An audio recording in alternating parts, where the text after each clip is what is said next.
Hey UConn Nation, it's KK Arnold here. If you're looking for the latest UConn women's basketball content, go subscribe to Listen Up to Phil and Ryan. Go Huskies. Thank you, KK. August 24th, 2024, Ryan. Thank you for joining me on this Saturday afternoon, a beautiful Saturday. Shout out to downtown Frederick. I'm sure a lot of events going on this time of the year. Actually, every Saturday, it gets jam-packed downtown, right, from where we're from. Anyway, let's go on and get right down on into conversation. We appreciate everybody coming through in the last episode. We're going to go over comments like always at the end.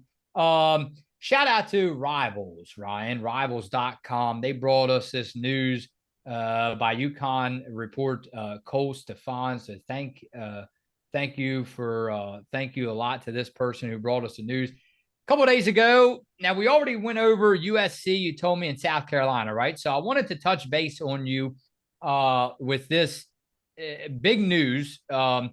Tidbits. This is titled Tidbits on each of UConn women's basketball's non-conference opponents. The rest of the opponents, the remaining of the schedule, was released a couple days ago. And I wanted to see what Ryan and everybody else comment away to tell us, other than USC and South Carolina, what other teams, Ryan, as I go over them very quickly, do you think will give the Huskies, we don't like to call it trouble in this podcast, right? But we'll give them a battle, right? A battle. Let's put it that way. But, first of all, I have to shout out to our producer, Austin, just left the building, right? Just left. You were on the phone with him. The first interview, we're not sure if it's Valley or KK Arnold, but the first interview is scheduled to be released 2 weeks from today. And that is September the 7th, the weekend of the 7th and the 8th. So either Saturday or Sunday, Ryan. Finally, the first one will be released right here on Listen Up. So instead of me forking out the names of the non-conference schedule of the teams, I'll turn it over to you, and then you tell me, and then I'll go which teams will give them a fight. Yeah, I'm really excited for the interviews. Hopefully everybody else is too.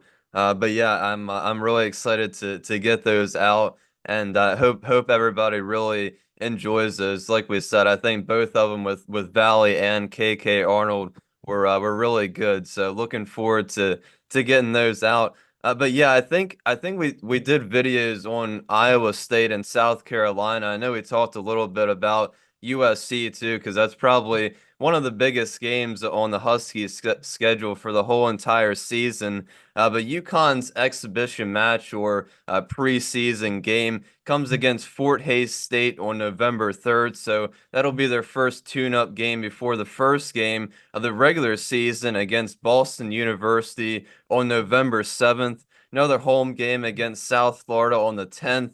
And then the first challenge, in my opinion, will come when UConn travels to North Carolina to take on the Tar Heels. After that is Farley Dickinson, and then the Huskies take a trip to the Bahamas again to play 2 games, but the opponents have not been announced yet for that little 2 tournament trip down to the Bahamas, followed by Holy Cross after that at home. And then the next 6 non-conference opponents late in the season will really show how good UConn is or isn't, perhaps. In December, there's Louisville at home, travel to South Bend to take on Notre Dame, Iowa State at Mohegan Sun, and USC at home. And then in February, of course, UConn travels to Tennessee and South Carolina. So some very tough matchups to end the season. I think that's going to really put into perspective where the Huskies stand. And of course, obviously, we knew these opponents were going to be tough. They usually are every year. It's good to have tough competition to get ready for March Madness and prove you are one of the top teams. But the games against Notre Dame, USC, South Carolina are the ones that really scare me. I think those 3 teams will be in the top 10, if not the top 5 for most of the season. Yeah, I think, to be honest with you, I'm looking at Tennessee and I'm like, scratching my chin because I just think that they're so close to, well, not really. I don't think any women's, but of course, South Carolina, maybe they're building on it. They're coming up on it, but building a dynasty like UConn has had in previous years, so many years where Gino's been there. I think Tennessee gives them the biggest challenge on this non-conference schedule. I'll tell you why. Shout out to Cole Stefan again, Ryan, for posting on X. He said, strange but true. According to him, Ryan, Tennessee women's basketball has a better record against UConn in the Final Four, 2-1, than the national championship game, 0-4. So I know, you don't like to get caught up in all the numbers and, the stats, not all the time, sometimes. Maybe if you're too bored during the offseason, right? And then he goes on to say, strange but true, the Tennessee women's basketball team has never made 5 consecutive Final Fours. So, in other words, Ryan, you're telling me hopefully if the UConn women would take a loss, maybe it's better if it comes in the regular season rather than rolling on over into the March Madness tournament. Because I'm like you, I don't know. I think we'd rather have it this way any time, any fan. Get the bumps and the bruises gone in the regular season, and then of course you just own March. I mean, that's the way to think. Am I wrong? Yeah, I don't disagree with Tennessee. They definitely had, they always have a really good team down there. Obviously a lot of great coaches as well. Definitely gave UConn some troubles over the years, but last year what was a little struggle. Maybe the past couple years have been a little rough patch that Tennessee is going through. But I believe a new coach this season. So maybe some things change, and of course you can't downplay Tennessee at all. But obviously the game in South Carolina is going to be really tough. But I think I'm going to go with Notre Dame. I'm really high on Notre Dame this season. They're bringing back a lot of players. They got Liza Carlin in the transfer portal from Marquette, I believe. They're bringing back, of course, Hannah Hidalgo, the standout freshman last season. Olivia Miles should be healthy this season. Sonia Citron returns. KK Bransford, Maddie Westbeld. So there's a lot of really good players on this team, and I think Notre Dame has a good chance of being in the top 5 for most of the season. So I think that game in South Bend is going to be a really tough challenge for UConn. Yeah, you marked it right. You're right. You're right. And going back to Tennessee, that would be Kim Caldwell, her first year Yeah. with Tennessee. So, right, we'll see how it goes there. Let's get into comments very quickly, Ryan. We'll head on out. Just Me said, Phil and Ryan, thanks for focusing on the UConn greats in the W. There are lots of great players still playing thanks to the W. I remember when Diana Taurasi was in high school and she generated a lot of recruiting excitement. I was glad she chose UConn. Her longevity is amazing. Also, nothing to do with this, not to take you off topic. How about this, Ryan? Just to bring it up very quickly, might have to have an episode just about this, especially if it happens. There's rumors that all UConn sports are moving out of the Big East. Am I wrong? Yeah, moving to the Big 12 possibly in the early talks. We Possibly. both saw Yeah. that notification. I guess kind of not surprising when I think about it. I'm not sure if the football I guess is kind of the lesser sport, unfortunately, in UConn. So I think that the football team would have a couple troubles in the Big 12. But of course, we're not talking about football over here. But I think in terms of basketball. I think it would be really fun. Unfortunately, the Big East doesn't have a lot of competition for these UConn Huskies women. So I think the Big 12 would definitely bring a lot of challenges. Of course, like we just said, with the non-conference opponents, kind of makes up for the lack of talent in the Big East. But moving to the Big 12, that would be a new difficult challenge for sure. All right. Sorry, I was not ready, Ryan. Jason D'Amico, my unpopular opinion, Nika was such a UConn fan favorite, but the truth is most of us knew that Nika was going to have a massive learning curve if she made a WNBA team. The W plays an entirely different kind of scheme. It is fluid, and every single player on the floor needs to be able to take a shot when they are called upon or open. Nika is not the greatest when it comes to her offense, and she will have to improve that skill set if she wants to see more minutes. I'm hoping the league expands soon so she can go somewhere and play. Peace. Yeah, I definitely agree with that. I think, obviously, like Jason said, a lot of Nika Mühl fans from UConn, it definitely a fan favorite. But yeah, I think Nika definitely had a lot of things to work on, especially on the offensive side. But I think she has a very special talent in terms of bringing the energy, and of course, her defense is really her backbone and her play. So I think, maybe Seattle, it may or may not be the place, but like I said, I think it will take a couple years for Nika to really prove herself in the league and just getting the right chances and the right opportunities. And like Jason also said, hopefully we get this expansion pretty soon, get a couple more teams in. Allows more opportunities for a lot of more players. So hopefully Nika, whether it's with Seattle or perhaps another team, she can eventually get an opportunity and eventually prove herself. Okay, U.S. veteran Nika Mühl and Lou Lopez Senechal are not playing at a high level. They are basically not playing. Hey, well, we talked about the chances that they are getting. I mean, we're not going to say they're playing at a low level, Ryan. I mean, I don't know. In my personal opinion, you'd have to be. I don't know. I mean, they are getting some minutes. I mean, so I don't know.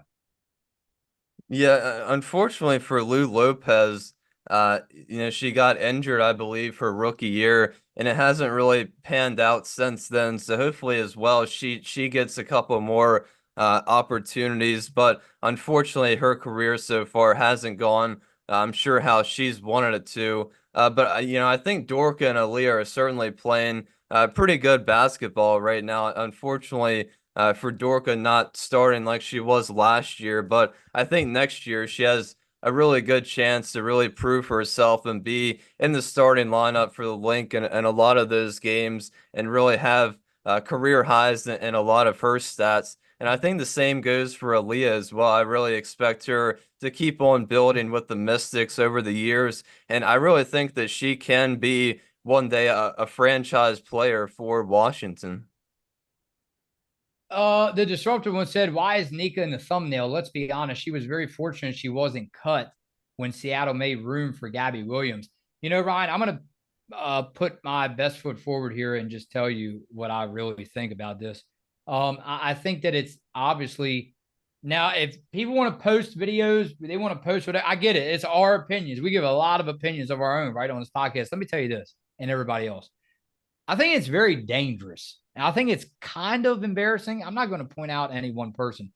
When you sit there and title videos, and I saw some of them, I won't even tell you where they're at, but I saw even some people's opinions. You know, I could step out front on my porch, and you think we don't watch or pay attention to women's basketball around here in my community? I think you're mightily mistaken. When I step out on my porch, we talk women's basketball with the neighbors. And, I heard, I'm like, this is the reason why Nika Mühl will be cut. This is why she will be cut. She's still there. I think that's the most beautiful thing about it all. So that's why I tell you I'm careful when I send you titles and say, let's title it this. No, let's not use this. I will admit if I'm wrong, but I mean, why are we already saying this is the reason why she will be cut? Well, I don't know. You tell me, Ryan. Are those people mad that she's still in the WNBA? As crazy as that sounds, I'm asking you. Well, there was certainly a lot of talks of Nika not making the roster, and we're all certainly glad she did make it. And like we're saying, unfortunately, she didn't get a lot of opportunities this season. Hasn't gotten a lot of opportunities. I believe next season she definitely will get more opportunities. But yeah, I mean, I think it's a pretty good accomplishment to just make the roster because, like we're saying, there's not really a lot of opportunities in the W, not a lot of teams, not a lot of roster spots in general. So for Nika to make that final roster, have a pretty solid preseason game and prove that she does deserve to be on a roster. Arthur, Ryan and I don't shy away from anything. And we're not saying Ryan and I are far from, we don't know everything, we're sorry. We wish we would know everything, but we just don't. So we'll go ahead and admit that right now. But Ryan, I will tell you this. I know me and you work hard as possible to bring them good content. Arthur said, Ryan, Phil, why are my comments concerning Edwards and Nika continually being deleted? Well, I can tell you right now, I'm not too sure. Ryan, if he knows, he will tell you. I'm sure of that. But all I can say is, Ryan, he can hit the mailbag or email, that is, that you post in the section below the video, and he can share his thoughts that way in case for some reason that we're not seeing them in the comment section. Obviously, as long as they are appropriate to read on the podcast. Yeah, as far as the deleted comments, I'm not too sure about that one. I'll have to check the account after we log off here from this video, but I'm not Make not sure too sure nobody is about that hacking one. in on us. Hey, and then one more to end it, Ryan. We'll go over to Bond Riley. I know this will make you smile. Finally saw Caroline on YouTube. I've been concerned about her. Yeah, I think we all are, unfortunately, but I think for Caroline, her health is definitely the most important thing. I always talk about her freshman year and how great of a year she had, and all the head and neck injuries, unfortunately, that followed that to her sophomore and junior year.